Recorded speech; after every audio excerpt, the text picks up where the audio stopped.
All right, two big state election results that have come in, decisive mandates in both Haryana as well as in Jammu and Kashmir.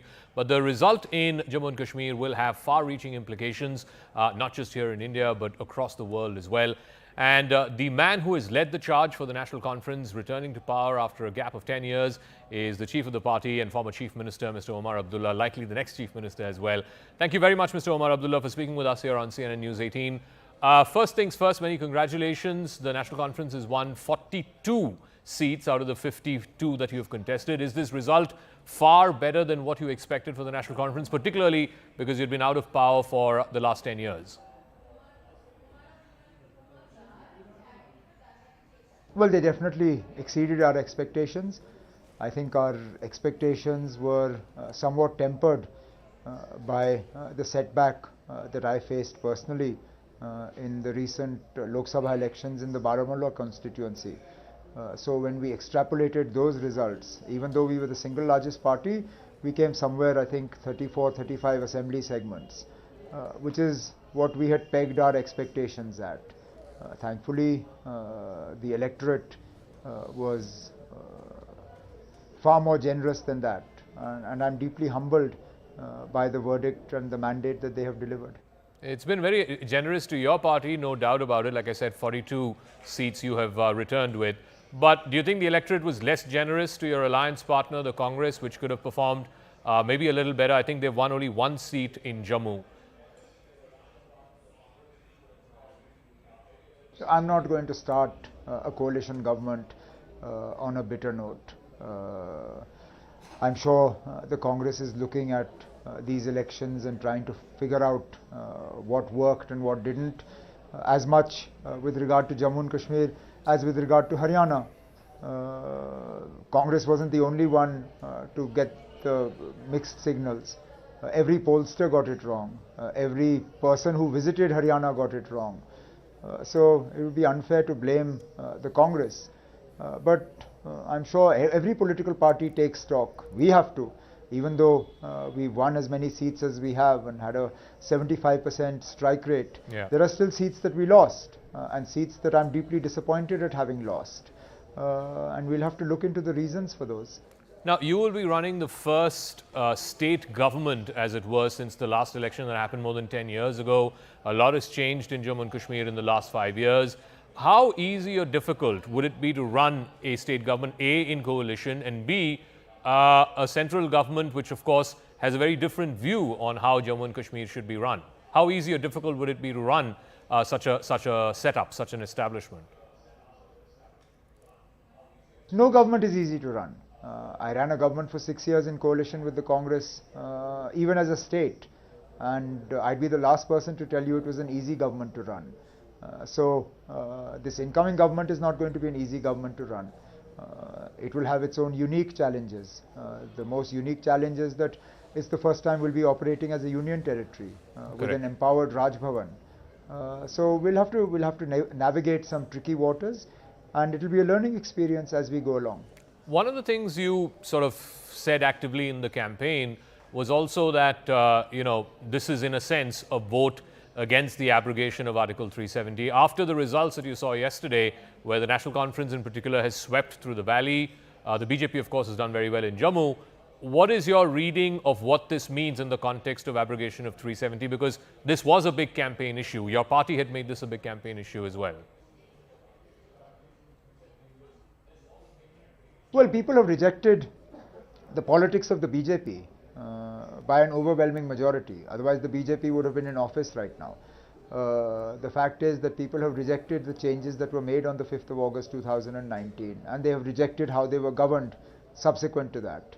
They have rejected everything that has not been to their liking in these last 5 years, and that was their right.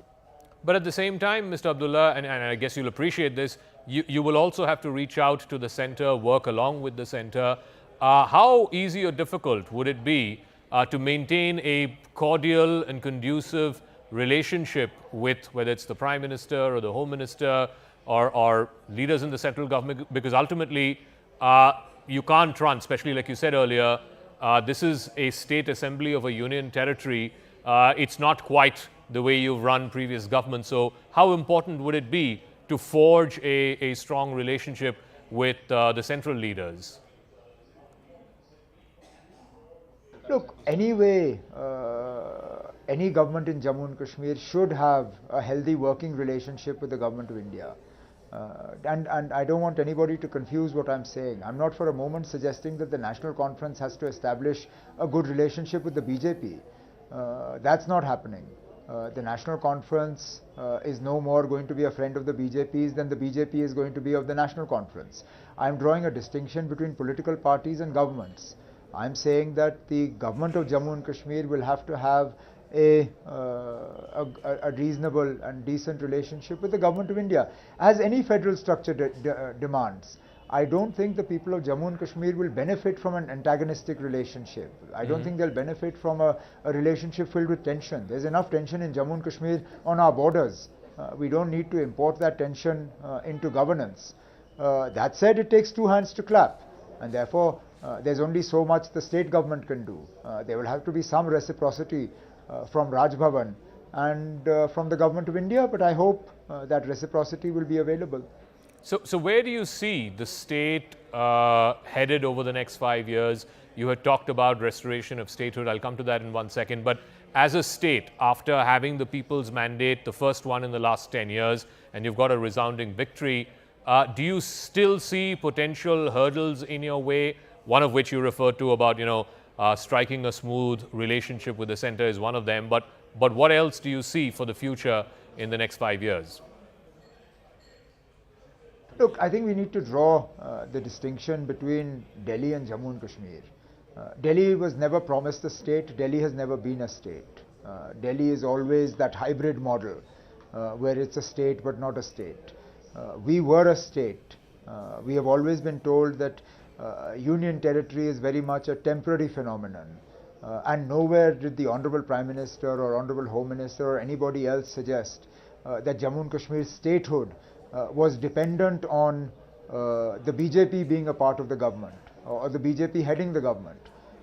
These honorable gentlemen always said that statehood will be restored to Jammu and Kashmir. In fact, the BJP always said that it's a three-step process: delimitation, elections, statehood. This was the sort of sequence. We've had 2 out of 3. We've had delimitation, we've had elections. Statehood is the next logical step. So statehood is the next logical step, and as you said, the Prime Minister, the Home Minister had promised that during the campaign as well. But what about 370? Because you had made that an issue, the return of Article 370. I think you had said in one of the campaign rallies as well that it took the BJP 40 years to get rid of 370. So you're not naive to imagine that you can suddenly restore 370 just because there is a new government in the state. In Jammu and Kashmir. What will it take? Do you reckon 370 can be brought back if, let's say, for example, there were to be a new parliament or a new government at the center? Only then will 370 can be restored? I'd like to believe so.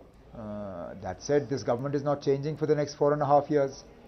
So for us, it's part of our political ideology. It's an issue that we plan to keep alive. But it's also not an issue on which we plan to hoodwink people. As the National Conference President said, it's a long struggle. It may take 100 years, but it's not a struggle we're going to give up. Do you see statehood, and you had mentioned this in the earlier answer as well, you said delimitation, assembly elections, and then statehood. Do you see that being restored forthwith? And what is the new state government's plan to try and sort of expedite, if you will, that process of restoration of statehood? Will the BJP live up to the promise? I hope so.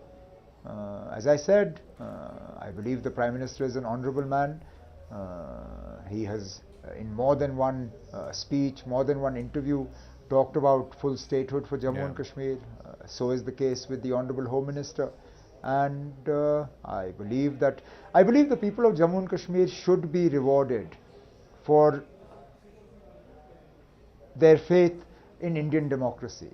In spite of everything that has happened to Jammu and Kashmir in the last 8-10 years, the people of Jammu and Kashmir overwhelmingly endorsed Indian democratic norms. They deserve to have that recognized. They deserve to have that rewarded. And at the moment, the best way to reward that would be to give them what they want, and that is the restoration of their statehood. Because at least that's one issue where we're not divided on regional lines, we're not divided on religious lines, we're not divided on political lines. There is no political party that has said Jammu and Kashmir should not be a state. But talking about those regional and religious divisions, clearly this is a verdict that's almost like mirroring two states. You know, in Kashmir, your party has done exceptionally well. You have won a majority of the seats. In Jammu, the BJP has done exceptionally well. They've won a majority of the seats. And the concern again and again is this, Mr. Omar Abdullah, that, you know, Hindu Jammu has voted for BJP and Muslim Kashmir has voted for a national conference. That in itself is a friction. What would you say to the people of Jammu who are worried perhaps that, you know, unki sunwai nahi hogi, that their representation won't be heard because the government will be more representative of Kashmir and Kashmir Valley aspirations and interests? I want them to believe and to realize, and not only realize but to experience that this is not a government of the voters of the National Conference, or this is not a government of the voters of the coalition. This is not even a government of voters. It is a government for the people of Jammu and Kashmir, independent of who you voted for or whether you voted at all. And therefore, this government will be as much a government for the people who voted for the BJP as for those who didn't. And that is only right. No government should punish a people just because they didn't vote for the ruling party. I mean, that's not how democracy works. We win. We win on party lines, but we govern for everybody. And therefore, it would be my endeavor to ensure that whichever leader is elected, whoever heads this government, through their actions, proves that this government is of the people of Jammu and Kashmir. And I'm sure that's what we'll do. All right. One final question, Mr. Omar Abdullah. You've been Chief Minister before. You're going to be Chief Minister again. How have you changed in the last 10 years from being ex-Chief Minister to being Chief Minister again, now Chief Minister-elect? But so much has changed. So much has changed. The last time I was Chief Minister, I was also Chief Minister of Ladakh. I had ministerial colleagues from Kargil and Leh. Today I don't.